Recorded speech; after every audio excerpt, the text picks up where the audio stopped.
por niños, niñas y adolescentes sin supervisión de sus madres, padres, representantes o responsables. A partir de este momento, estamos contigo. Contigo unidos. Contigo y tus problemas. RCR presenta Contigo. Muy buenas tardes. Sábado 11 de febrero. Estamos aquí, seguimos en RCR 750. Como siempre, agradecemos antes de iniciar quienes permiten que esta emisora sea una ventana, sea un faro de libertad y siga siendo una referencia para todos los ciudadanos que queremos buscar información. En la dirección general de la emisora está el señor Jaime Nestares, la gerencia de producción Willy Zarcaya, la producción de este programa Oriana Urbina, en los controles el señor César Arteaga, la mensajería de texto para que puedan ponerse en contacto con la emisora al 3456 y las líneas telefónicas 0212-482-9750. 0212-482-9750. Tiene el gusto de hablarles Alfredo Grafe. Las redes sociales de la emisora @RCR750 tanto en Twitter como en Instagram, @RCR750 tanto en Twitter como en Instagram, y las mías @AlfredoGrafe con 2F en Twitter y Alfredo Grafe G igual con 2F en Instagram. El programa de hoy parte de esta idea que, como ustedes han podido ir viendo estos días, hemos tratado de generar discusiones, generar debates, pero sin olvidar, por supuesto, los problemas y los dilemas del día a día. Es decir, hay noticias, hay informaciones que nos van llevando, por ejemplo, el tema de la ayuda humanitaria. Justamente desde finales de la semana pasada se ha estado coordinando por parte de varios diputados, varios dirigentes, varias personas de la Alternativa Democrática Venezolana, el acopio de ayuda humanitaria. Cuando hablamos de ayuda humanitaria, es alimentos, es medicinas en la frontera colombo-venezolana. No solamente en Cúcuta, también ha habido despliegue hacia Maicao, del lado colombiano, Paraguachón, del lado venezolano, hacia Tienditas, lo que sería también el cruce por Ureña, es decir, varios lugares de la frontera donde se empieza ya a recibir alimentos y medicinas donadas por distintos países del mundo libre. También se ha anunciado utilizar otros puntos de acopio en el sur de Venezuela, en la frontera con Brasil, al igual que islas en el Caribe para la entrada también por el norte. La respuesta de Maduro ha sido dramática, ha sido trágica para nosotros los ciudadanos, para los venezolanos, y ahí yo quisiera contarles a ustedes, compartir con ustedes parte de un episodio que nos pasaba ayer justamente en un recorrido el día domingo en la parroquia El Valle, en la calle 7 y 8, parte alta, no ahí pegadito a la principal, sino mucho más arriba. No es un país en África, no es una economía de un país que haya sido devastado por una guerra, es Venezuela, donde sus niños caminan y están desnudos en la calle. Eso está a escasos 8 o 10 minutos a pie de Fuerte Tiuna y el Ministerio de la Defensa.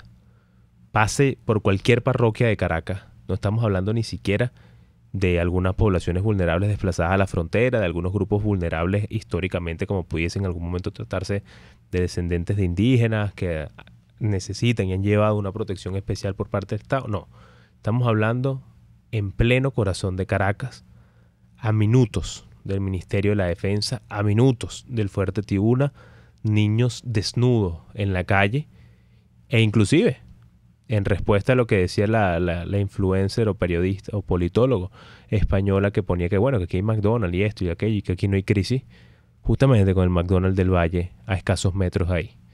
Eso es parte de la realidad, es parte de la tragedia, y si ustedes se van hoy a la primera plana del Universal, ven cómo Maduro plantea invertir suficiente en defensa aérea y misilística. Es parte del dilema que Maduro ya ha dicho cuál es su posición y ha planteado en qué lado está. Cierra la frontera, pone camiones, no deja que nada pase, hace que nosotros en el país sigamos sin ninguna solución a esta crisis, pero que también impone un dilema a la Fuerza Armada, y que para ello el día de mañana hay una movilización que, antes de abordar los temas en el programa del día de hoy, queremos recordar los puntos de salida, queremos también recordar cuál es el objetivo de esta protesta planteada para el día de mañana, 12 de febrero, Día de la Juventud. Los puntos de salida son Santa Fe, Parque Cristal. Aquí en el municipio de Libertador saldremos de la avenida Bolmer, justamente en el elevado de la Urdaneta, donde está entre el Sambil de la Candelaria y la subida hacia San Bernardino. En el municipio de Sucre en el Millennium, en Plaza Brión y el Boulevard del Cafetal en Caurimare. Toda esta marcha dirigiéndose al punto donde murió Neomar Lander. No es una fecha para olvidar tampoco lo que ha venido pasando los 12 de febrero históricamente en Venezuela.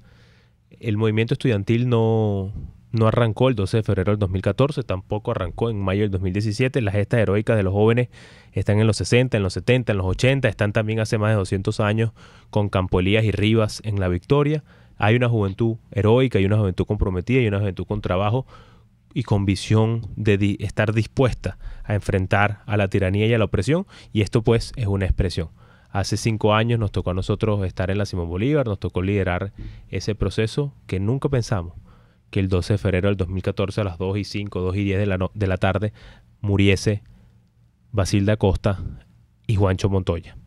Esa situación que ahí desencadenó luego en 42 muertos durante las protestas, una escalada, toda una incidencia terrible en vidas, nunca pensamos que sería. Sin embargo, del 14 pasamos al 17, del 17 estamos aquí, han sido procesos de aprendizaje, han sido procesos de protesta y ha sido un proceso donde esta sociedad se ha comprometido cada vez más con sus cambios y con sus reflexiones.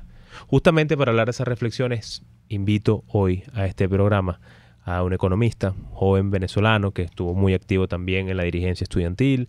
En el 2014 ya estaba graduado de la central, pero ha sido una persona muy involucrada con todos estos procesos, y quisiera que antes de que entráramos en temas económicos, del abordaje del Plan País, la incidencia de la ayuda humanitaria, les presento a un gran amigo, José Luis Betancourt, y sobre todo le hago una pregunta. José Luis, luego de 5 años del 2014, ¿qué aprendizajes tenemos los jóvenes en las protestas de calle? Gracias, Alfredo. Mira, yo creo que nos han quedado muchísimos aprendizajes, ¿no? De estos últimos 5 años, de estos 20 años.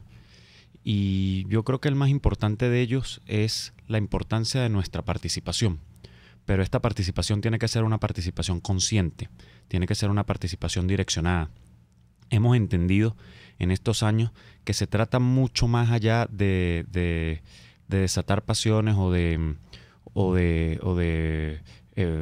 hacer fluir nuestras emociones, sino que se trata de buscar objetivos claros, y con objetivos claros salir a la calle, con objetivos claros manifestar, con objetivos claros organizarnos, con objetivos claros tocarle la puerta al vecino e ir hacia adelante en un proceso de avanzada que nos tiene hoy ya en una situación en la que ese cese de la usurpación se ve cada vez más cerca, y que ese país posible con el que soñamos está, pareciera ahora sí, viéndose a la vuelta de la esquina. José Luis, justamente cuando están estos ciclos de protesta y hay una participación masiva como la de los ciudadanos en la calle, no solamente aquí en Caracas, pasa en todo el resto del país, pasó en los Andes. Los Andes fue quien catalizó y arrancó la protesta en febrero del 14, cuando hubo este intento de violación en la UNED.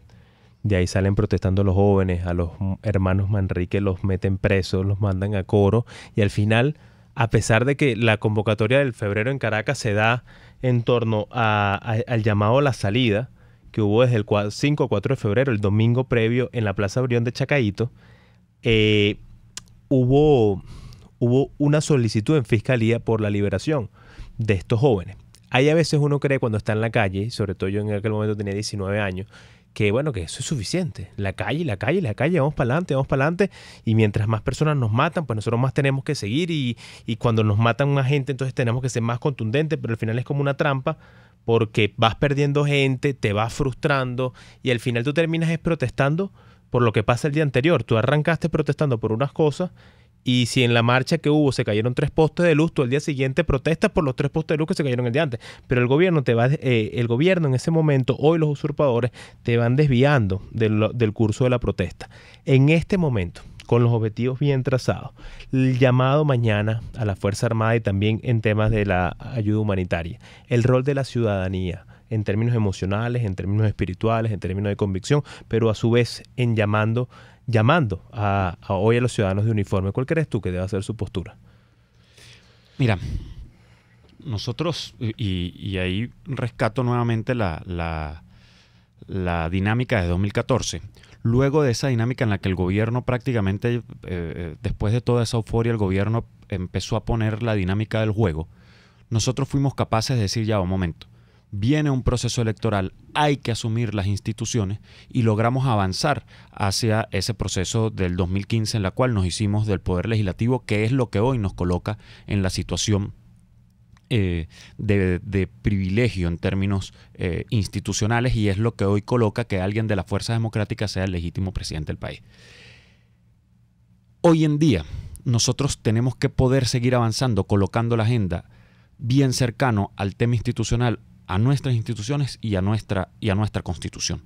Si nosotros somos capaces de avanzar con objetivos claros, si nosotros somos capaces de seguir las líneas que nuestro liderazgo nos ha puesto en el camino, si nosotros somos capaces de caminar de la mano bajo ese esquema que nos han propuesto de cese a la usurpación, gobierno de transición y elecciones libres, en ese momento nosotros como ciudadanía nos vamos convirtiendo en una fuerza mucho más imparable y mucho más sólida que el salir simplemente a la calle sin tener los objetivos totalmente claros. José Luis, justamente en términos de objetivos claros, cuando hablamos ya de este proceso en el que estamos hoy, muy distinto al 2014. ¿Por qué muy distinto? Hay condiciones concretas. Hay más de 40 países que han reconocido y se han comprometido con el gobierno legítimo de Juan Guaidó. Hay una cohesión plena en los factores políticos sobre la ruta planteada. Y eso hay que decirlo.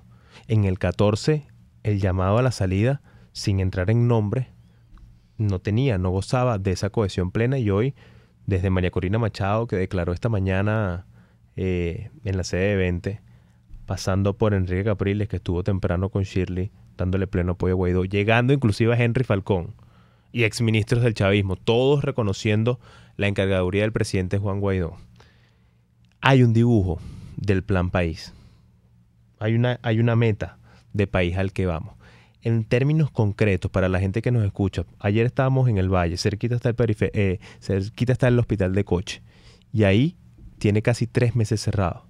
¿Cómo se materializa unas propuestas macroeconómicas, microeconómicas, que son muy gruesas, que son muy amplias, en lo concreto, en la mejoría de vida de cada quien? Mira, lo primero que quiero rescatar de la primera parte de tu pregunta es que sin duda estamos en una situación totalmente diferente a la 2014, y tenemos una cohesión y tenemos una fuerza que tú mismo la narraste, muy diferente, y estamos en muchísimas mejores condiciones de las que estábamos hace 5 años. Y sobre las reformas macroeconómicas, ¿cómo eso permea a la población? Bueno, es sencillo, ¿no? En la medida en la que, por ejemplo, aquí nosotros abramos las puertas al comercio y nos abramos al mundo y permitamos que empiece a venir inversión, y nosotros permitamos que aquí aquellas fábricas que se fueron, los ensambladores de automóviles, inclusive nuevas fábricas o desarrollos de nuevas tecnologías, ya vamos entrando en un proceso en el que va habiendo o se van generando empleos y va entrando dinero fresco al país, que bueno, vamos a hacer nosotros como ciudadanos partícipes de ese proceso, porque al fin y al cabo van a ser trabajos que vamos a ocupar cualquiera de nosotros, bien sea por la relación directa con la industria que se genere, por ejemplo, los técnicos o ingenieros en el ensamblaje de automotor, pero también hay toda una serie de servicios conexos que van desde la gente que tiene que limpiar hasta la gente que brinda servicios de alimentación, médicos, porque la gente se tiene que cuidar, y toda la cantidad de servicios que van alrededor de empresas de esa magnitud. Entonces, ya ahí tú vas a empezar a ver cómo vamos teniendo oportunidades de negocio, oportunidades de progreso, oportunidades de trabajo, en la cual cada uno de nosotros como venezolanos nos vamos viendo beneficiados. Y en el caso del Estado, que es el tema de la salud pública que nos atañe, bueno, hay 2 elementos. Primero, hay una emergencia que no puede tomar tanto tiempo, que es la emergencia humanitaria, además la más extrema, que bueno, para eso evidentemente tenemos que pedir ayuda internacional, y es lo que viene en camino para ayudar a la gente. Mira, o sea, o la ayudamos ya o se nos muere. Pero en segundo lugar, en la medida en la que nosotros tengamos un Estado que podamos sanearle sus finanzas públicas y que podamos tener enfrente a personas no solamente capacitadas, sino también cuya visión y cuya prioridad sea el servicio público y pueda establecer bien las prioridades, bueno, nosotros podemos tener un sistema de salud, un sistema de educación, una vialidad, unos servicios públicos que se presten y que le brinden el servicio que el ciudadano necesita, que nos permitan no solamente salvar nuestras vidas y sobrevivir, sino además vivir realmente con calidad de vida, que es hacia allá donde tenemos que apuntar nosotros como venezolanos. Lamentablemente, José, nosotros tenemos un país que nos han robado el valor del trabajo. Hoy cualquier persona que tiene su mano de obra, que tiene su capacitación, que tiene su formación, no recibe más de 4 o 5 dólares al mes por ella. En balance a eso y en contraprestación a eso, el gobierno, a través de mecanismos de control y ahora los usurpadores, han pretendido condicionar nuestras vidas, por ejemplo, a través de una caja. Si mañana entrase la ayuda humanitaria cuando se haga efectiva ya dentro del territorio, por ejemplo, volvemos al Valle donde estábamos ayer, y los usurpadores entregan una caja con 2 salsas de tomate, 3 pastas y 2 pastas de dientes, y la ayuda humanitaria lleva un material parecido en alimentación y en medicina. También, por ejemplo, y llegamos al caso absurdo, pero digamos, son 2 cajas iguales con la misma comida y la misma medicina, que no es el supuesto, pero hagamos el ejercicio mental. ¿Cuál es la diferencia fundamental entre lo que ha sido el CLAP para esta sociedad y lo que sería una fase de emergencia y de atención a la ciudadanía? Esta pregunta la dejo antes de ir a la publicidad y al volver venimos con esta respuesta que es necesaria para la pedagogía y el entendimiento del momento en el que estamos viviendo. Usted escucha Contigo, solo por RCR 750 AM. Es la 1:18. Puedes seguirnos en nuestras redes sociales. En Twitter, @RCR750, la radio que se ve. Les habla Rafael del Rosario. Vivir sin agua, sin luz, sin gas y sin transporte es no tener calidad de vida. Hoy millones de venezolanos padecemos de esta pesadilla. No podemos acostumbrarnos a este decadente ritmo de vida. Tenemos que cambiar esta situación. Haz valer tus derechos. Quiero invitarte al restaurante Tavo La Calda La Lagunita, simplemente porque la vas a pasar muy bien. Los platos de su chef conjugan a la perfección el Mediterráneo con el Caribe, las porciones generosas y el ambiente es cálido y familiar. Comprueba que bien vale la pena en Instagram, @Tavo La Calda La Lagunita, la experiencia gastronómica que siempre querrás repetir. Un espacio que analiza y debate la coyuntura política, económica y social de nuestro país. Acompañe cada mañana a la periodista María Alejandra Trujillo en Palabras más, palabras más, palabras menos. Palabras más, palabras menos. Informes, entrevistas, análisis y discusiones sobre los temas de actualidad. Es lo que más te puedo dar, es lo de siempre. Palabras más, palabras menos. De lunes a viernes, de 7 a 8 de la mañana, por RCR 750 AM. Palabras más, palabras más, palabras menos. Les estamos presentando Contigo, el espacio donde tú y tus dirigentes se escuchan, solo por RCR 750 AM. 1:19 de la tarde, hacemos una corrección que tuvimos en el primer segmento y le agradecemos a las personas que nos escuchan a través de la plataforma digital en YouTube.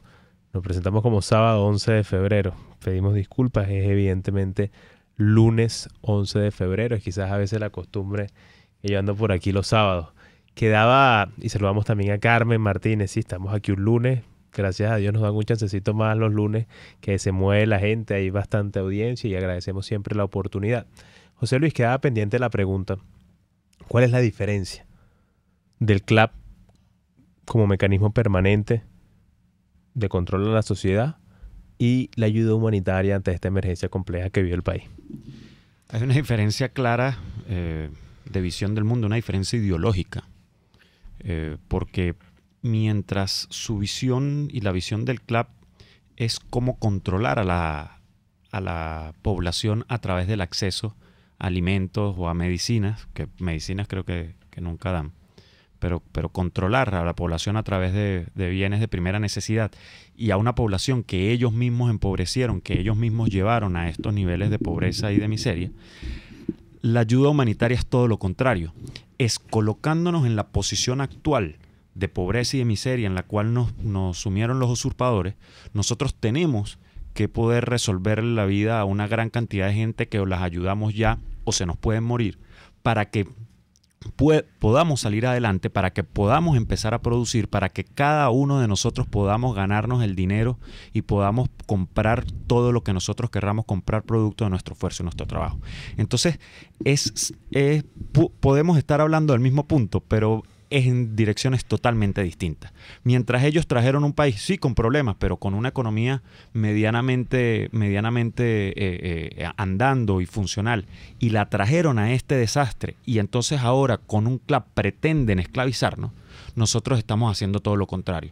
Estamos buscando ayuda humanitaria para que la gente no se nos muera, se pueda liberar, y haciendo las reformas macroeconómicas, que creo que es parte importante de lo que vamos a discutir en el programa, todas esas personas y nosotros como población tengamos acceso a oportunidades de empleo, de inversión, de desarrollo de negocios, de inventiva, que nos permitan a nosotros llegar tan lejos como querramos llegar y que más adelante no necesitemos la ayuda, sino todo lo contrario, podamos ir a un automercado y a una farmacia a comprar todo lo que querramos o todo lo que necesitemos.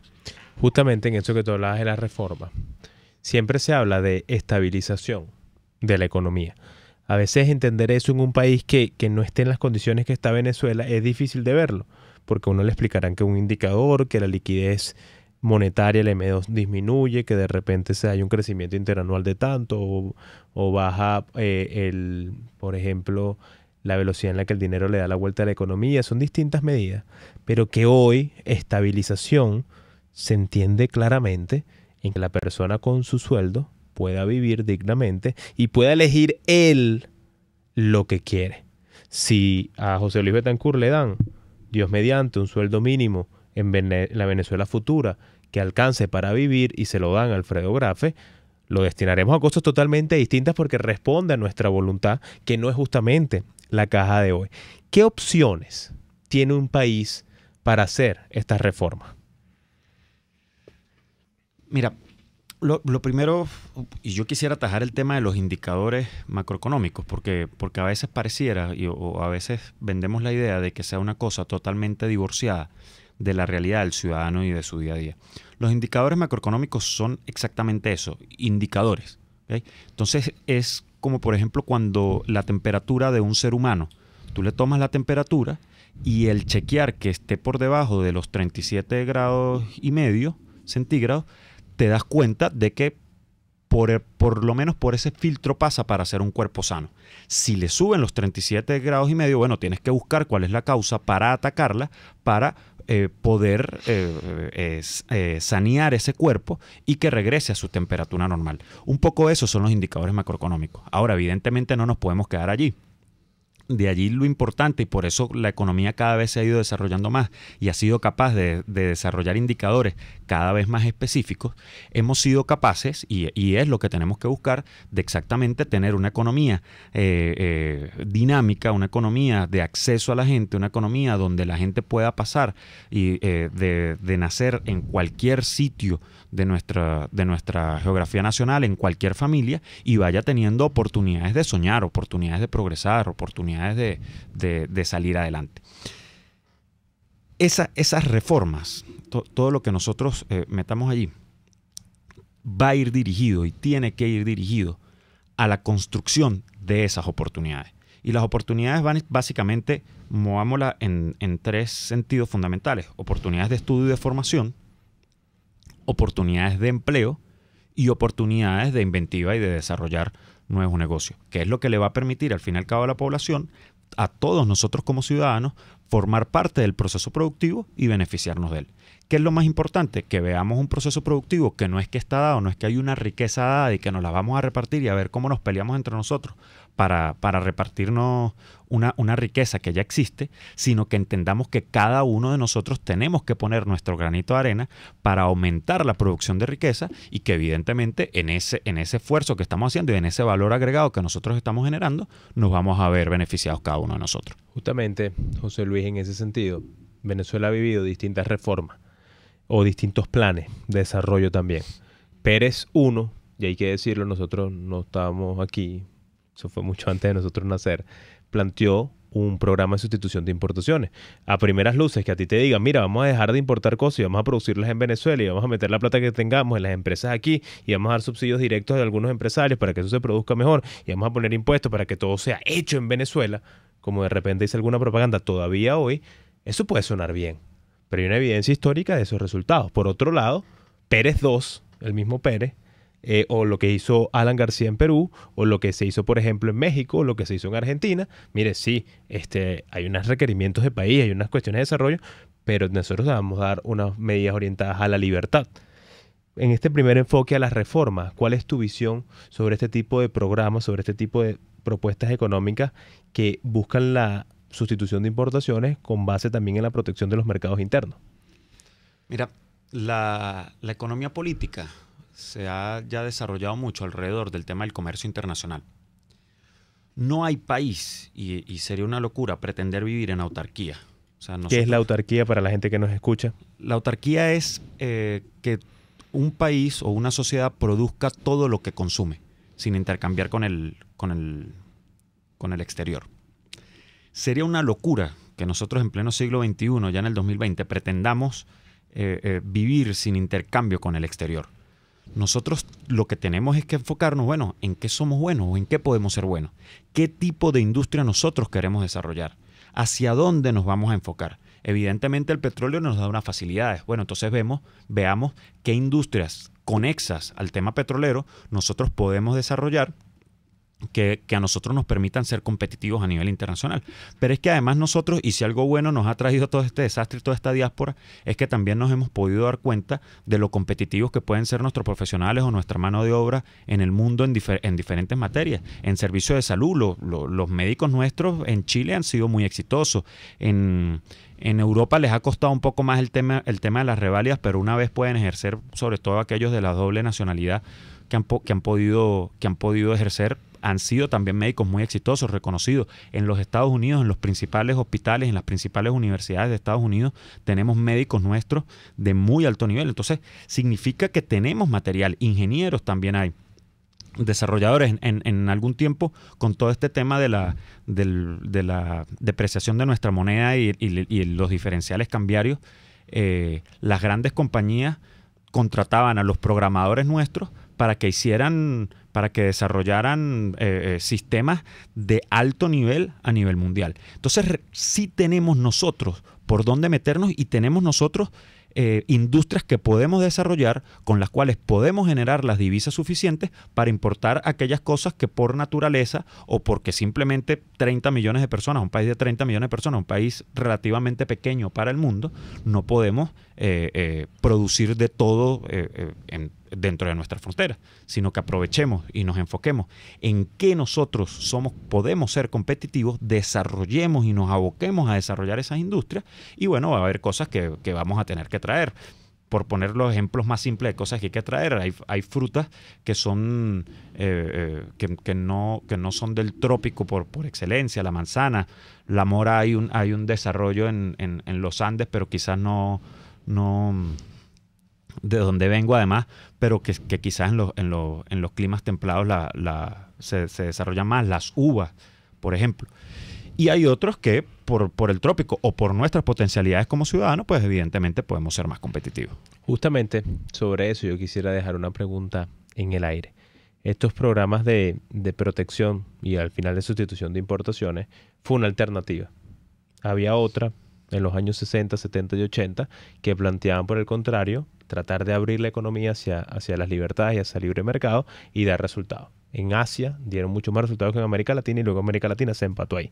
El drama nuestro es que el chavismo ni sustituyó importaciones fomentando la producción interna, porque al final con un tipo de cambio apreciado totalmente, es decir, un bolívar que podía comprar mucho más dólares de lo que en verdad podía, salía y compraba una pasta de dientes en Estados Unidos o una pasta en Colombia y era más barato comprarla afuera y traerlo acá por el tipo de cambio que producirlo acá. Entonces ni sustituyó importaciones fortaleciendo capacidad de producción a lo interno, ni tampoco dio libertades.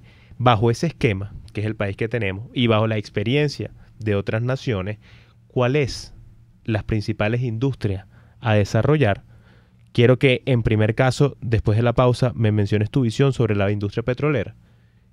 Estamos en un mito de que PDVSA es de todos y de todos los venezolanos, pero también pues la bancarrota entonces es de todos y de todos los venezolanos. Y por el contrario, hay otros sectores que no han sido desarrollados históricamente.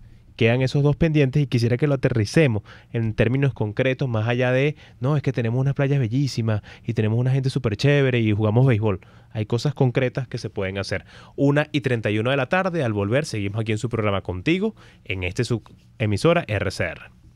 Pluralidad, libertad y respeto. Estás escuchando Contigo, solo por RCR 750 AM. Sintonícenos a través de Periscope, @RCR750, la radio que se ve. Cauchera Fran Luis te ofrece cauchos nacionales e importados de las mejores marcas y en todas las medidas, al mayor y de tal. Para mayor información visita @Cauchera San Luis en Twitter, Instagram y Facebook. O llama al 0412-815-6712. Cauchera Fran Luis, tu mejor opción. Un espacio para debatir las ideas de libertad y las mejores prácticas para su instrumentación en la sociedad venezolana. Y una de las consecuencias también que produjo la dolarización fue en las remesas. La gente cuando se fue de Ecuador, producto de las malas políticas que allí existían, fueron migrando, igual que nos está pasando a nosotros en Venezuela. Y va a llegar un momento que esa diáspora que anda por el mundo también va a remesar en Venezuela y eso también va a producir una cantidad de dólares que va a obligar a que de alguna manera nos dolaricemos. Un debate sobre los principios y funciones de la libertad en todos los ámbitos de la vida nacional. Hay un antes con un gobierno más pequeño, más pulcro, más limitado y un después en donde, bueno, terminamos en esto que nosotros estamos viviendo, que es estatismo totalitario, donde el ciudadano no tiene ventanillas para respirar libertad, donde todavía ahora estamos viviendo este fraude constituyente. Hay como una relación entre el crecimiento del gobierno y la pérdida de calidad institucional. Todos los lunes, miércoles y viernes a las 11 de la mañana. Aquí se habla libertad. Con Rocío Guijarro y Víctor Maldonado. Solo por RCR 750 AM y rcr.tv. En Twitter y Periscope, @RCR750. La radio que se ve. Les estamos presentando Contigo, porque nos preocupan las mismas cosas. RCR 750 AM. 1:33 de la tarde, seguimos aquí en su programa Contigo. Tiene el gusto de hablarles Alfredo Grafe. Quedaba pendiente aquí en esta conversación con José Luis sobre la ruta de la reforma económica que el país debe transitar y que hay que hablarlo desde allá y que hay que hablarlo con claridad y con responsabilidad. Los países al final son producto de la honestidad, de la visión y del arresto en la toma de decisiones para su desarrollo. La visión, José Luis, sobre la industria petrolera, cómo el gobierno se relaciona con ella, cómo nosotros como ciudadanía nos relacionamos con la industria y sobre todo con un estado petrolero, entender esa dimensión y el desarrollo de otros sectores a nivel económico que nos puedan dar desarrollo, bienestar y que al final nos den sustento y sostenibilidad en el largo plazo. Mira, Alfredo, yo creo que hay cosas importantes que nosotros tenemos que asumir, ¿no? Lo primero es que, como bien lo decía, ni las playas, ni el mismo petróleo, ni el Salto Ángel es lo más valioso que nosotros podemos tener. Lo más valioso que nosotros podemos tener a nivel productivo inclusive somos nosotros mismos como venezolanos, nuestro trabajo, nuestras ganas de echar para adelante, nuestra inventiva, nuestro emprendimiento. Y alrededor de eso es que nosotros debemos plantear nuestros modelos de política económica que nos permitan salir adelante y desarrollarnos como país, desarrollarnos como nación.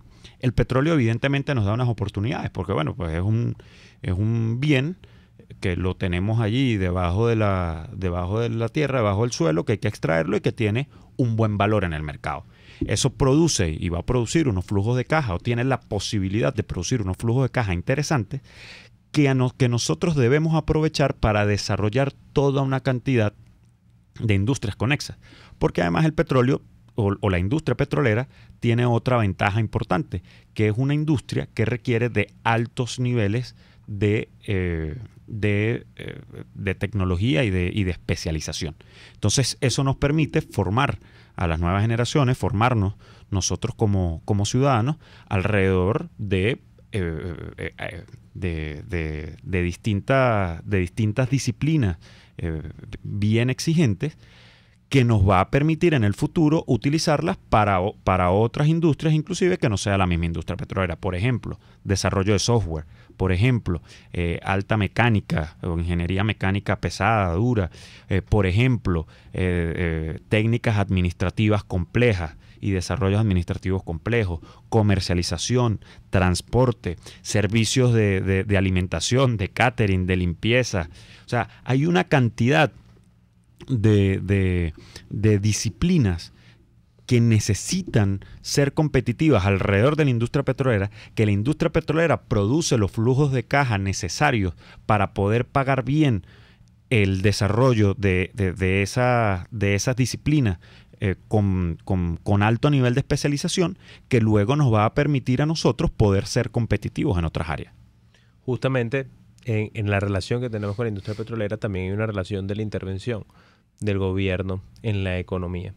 Hablar de que el tipo de cambio se libere, por ejemplo, sea gradual o inmediatamente, lo que marcaría es como uno de estos periodos raros en la historia reciente venezolana donde hay libre cambio totalmente.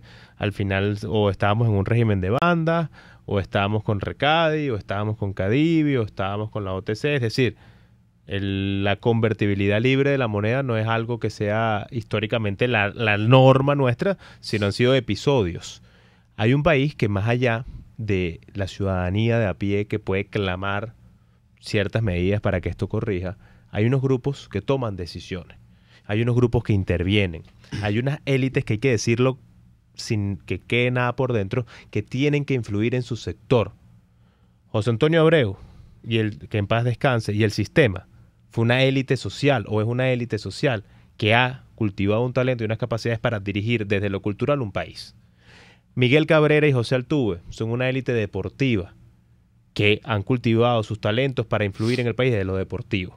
Esto no tiene nada que ver con ricos o pobres. Esto tiene que ver que si usted tiene unos talentos, tiene unas capacidades y las desarrolla, usted influye. En ese mismo sentido hay élites académicas, empresariales, políticas, musicales, culturales, de todo tipo, artísticas también. ¿Qué rol juegan las élites más allá de lo político? Más allá de Juan Guaidó, el gabinete que se nombre y el partido de oposición que se le adverse a él. ¿Qué rol, por ejemplo, juega la empresa privada y qué aprendizaje tiene que tener la empresa privada de lo que aquí se vivió, por ejemplo, durante el gran viraje en el año 89 con Pérez? Mira, yo creo que aquí lo importante es que todos asumamos nuestro rol, ¿no? Y que es tan legítimo que ganemos y que nos veamos beneficiados tanto del rol que generemos como del valor agregado que generemos a la población, como asumamos la responsabilidad. Un poco parafraseando al tío de Spider-Man, grandes poderes vienen con grandes responsabilidades, ¿no? Y es importante, o sea, el empresario tiene que entender que su rol no es solamente ganar dinero, sino evidentemente es importante que gane dinero, es importante además que las empresas sean productivas y que sean cada vez más rentables y que sean cada vez más exitosas, y evidentemente con el éxito de sus empresas deben verse beneficiados ellos y su familia, pero que también hay todo un entorno que no solamente es que debe y tiene que verse beneficiado, sino que debe crecer en conjunto junto con esa empresa. Y el empresario, sobre todo ya cuando en la medida en la que va creciendo niveles y va formando parte de las élites empresariales, lógicamente tiene que ver con la dinámica y el manejo político alrededor de un país. Y con esto no quiero decir que es que un empresario, porque es muy exitoso el día de mañana, entonces tiene que ser candidato a diputado, senador, gobernador o presidente de la República. Pero sí tiene que generar los mecanismos de coordinación con el sector público e implementar esos puentes, tanto con el sector público como con sus trabajadores y toda su dinámica alrededor, para aportar al desarrollo nacional. Y que no ocurran ninguno de los dos extremos, que yo creo que es los que han sido más dañinos para nosotros como población. Y es, por un lado, que se hagan la vista gorda y que pretendan hacer que lo que pase con el país, eso no es problema de ellos, o el otro extremo, que es que simplemente buscan la generación de políticas que les favorezcan a ellos de manera particular. Y por eso es que en muchos casos se promovió la política de controles, porque la política de controles generalmente beneficia a quienes están cercanos al gobierno. Entonces esas élites económicas que están cercanas a los gobiernos, pues bueno, son las que tienen el carnecito para pasar la alcabala y beneficiarse económicamente de los gobiernos. En el documental de Cap 2, Miguel, el de Taisa, el de Cap 2 intentos. Miguel Rodríguez hablaba de que se reunieron con todos los sectores de la economía. Y entonces que cada reunión era más o menos la misma.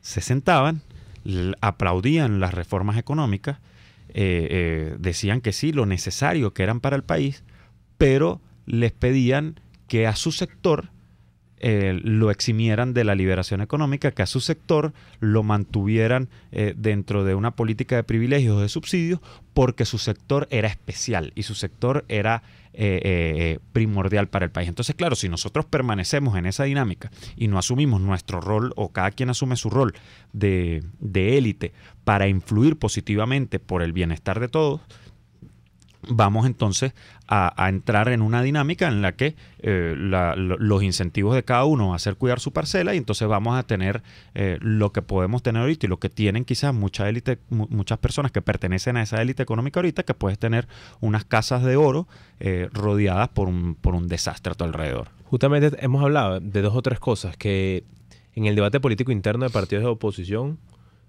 a veces no se hace. Por ejemplo, el tema de las élites y su rol. Eso Chávez pretendió satanizarlo, vilipendiando hasta más no poder el pacto de punto fijo.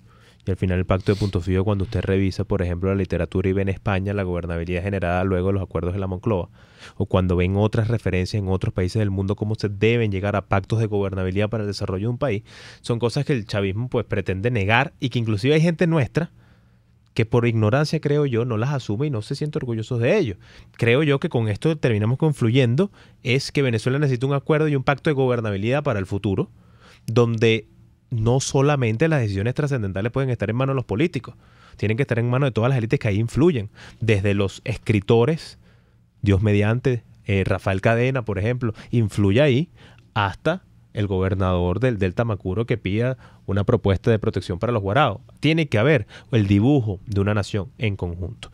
En este sentido, la relevancia que tú ves para la aplicabilidad de este programa de reforma, que requiere el compromiso de todos. No vamos a salir lisos de la borrachera que tenemos encima y aún todavía de los estragos que tenemos hoy. Es decir, hay que asumir con responsabilidad lo que viene. ¿Qué importancia tiene el pacto político en este espacio y sobre todo que el país entienda sus sacrificios y cómo tiene que salir adelante? Alfredo, es fundamental. Es que regresemos al caso que pusiste del pacto punto fijo. Ni siquiera tenemos que salirnos de nuestra frontera. El pacto punto fijo nos dio 30 años de gobernabilidad democrática y de instituciones. Que se cometieron errores, claro que se cometieron errores, pero no fueron errores producto de aquel pacto. Fueron errores que se fueron cometiendo entre los seres humanos que dirigían la nación, justamente entre las élites, que no supieron asumir su rol de élite. Y por un lado, los errores del político en política económica y toda su dinámica, de la cual podemos hablar, que por cierto, quisiera ir a lo puntual. Aquel primer gobierno de Pérez, que hoy en día luce tan desastroso y que en aquel momento fue tan aplaudido, tenemos que meterlo inclusive en su contexto internacional. Esa política que aplicó Pérez en los 70 era la política de moda en toda América Latina. Era lo que la CEPAL había recomendado a todos los gobiernos de la región. Y luego todos los gobiernos de la región tuvieron crisis, todos los países de la región tuvieron crisis en los años 80. Ahora, el problema nuestro donde nosotros realmente nos equivocamos fue en cómo no saber regresar de aquel error, cómo no saber regresar de, bueno, estamos cometiendo unos errores, vamos a arreglarlos, vamos a hacer que el sistema mejore, vamos a hacer un sistema más perfecto, un sistema en el cual la gente tenga más oportunidades, vamos a corregir los errores del pasado, sino que justamente parte de esa élite, como se sentía quizá fuera de los espacios de decisión o como había perdido ciertos privilegios, pretendió recuperarlos apoyando al antisistema. Antisistema que evidentemente una vez tomó el poder los dejó por fuera también de la repartición y lo que hizo fue profundizar los errores y los vicios del pasado, solamente que con una nueva élite económica que se trajeron ellos y que bueno, ya podemos ver el desastre en el que nos tienen sumidos. Justamente parte de los aprendizajes de este proceso, y creo que hay una frase que la tomo al calco: no se puede perder una crisis o una gran crisis. El aprendizaje que esto nos tiene que dejar, nos tiene que nosotros dejar 2 o 3 lecciones que para el futuro sean relevantes para nuestros hijos y para nuestros nietos. Una de ellas, este proceso de la dictadura chavista inevitablemente terminaba en esto en lo que estamos hoy. Irreductiblemente la irresponsabilidad económica, política y social lleva a que su país muera de hambre, a que unos pocos se enriquezcan, se envilezcan en el poder y al final terminen enfrentándose entre sí por cuotas y espacios de poder cual mafia. Pero del mismo modo que la democracia no está dada por sentado. Y ahí yo tomo una frase de un amigo nuestro, no lo nombro para no comprometerlo, debemos ser intolerantemente democráticos. Es decir, pintamos la cancha. La democracia es bajo estas normas, bajo el respeto de las instituciones, bajo el respeto de las minorías, bajo el respeto al debido proceso y al Estado de Derecho, bajo el respeto irrestricto a la Constitución, que no es algo que uno puede cambiar del día a la mañana porque es que a mí me provocó. Y como tú decías, hay empresarios especiales, pero hay políticos especiales. Hay políticos que desde los concejales que dicen, es que en mi parroquia, hermano, cuando a mí la gente me ve, si quieren votar por mí, y andaban en las elecciones de alcaldes recientes con ese discurso, gente que ahorita apoya a Guaidó. Porque esa especialidad que cada uno se abroga aplica para todo. Desde eso hasta los jefes de Estado tenemos que marcar la cancha y la responsabilidad. Decía Lincoln, José Luis, se cree que uno conoce a la gente cuando está en adversidad. Mira, oye, este tipo sí le echa pichón, mira cómo ha aguantado la pela, mira cómo echa para adelante. Y Lincoln respondía, mire, no, usted conoce a la gente realmente cuando está en el poder, cuando ves qué es capaz de hacer y hasta dónde puede llegar.